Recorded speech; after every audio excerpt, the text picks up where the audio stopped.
ఇది సగటు నగర ఉద్యోగి జీవితం. ఉదయం అలారం, ట్రాఫిక్, హోరెత్తే రోడ్లు, స్క్రీన్ల మధ్య నడిచే గంటలు.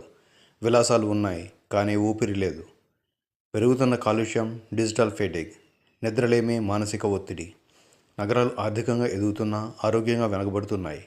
అందుకే ఇప్పుడు చాలామంది ఒక ప్రశ్న అడుగుతున్నారు: డబ్బు కోసం జీవిస్తున్నామా, లేక జీవించడానికి డబ్బు సంపాదిస్తున్నామా?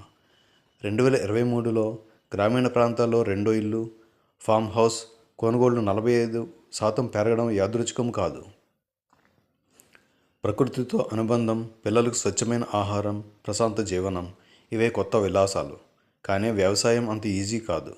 అందుకే వచ్చాయి మేనేజ్మెంట్, ఫార్మ్ ల్యాండ్స్, మీ భూమి, నిపుణుల నిర్వహణ, ఆర్గానిక్ సాగు, ఆధునిక సాంకేతికత. వీకెండ్ రిట్రీట్లా ఉండే గ్రీన్ స్పేస్ రేపటి స్థిర పెట్టుబడి.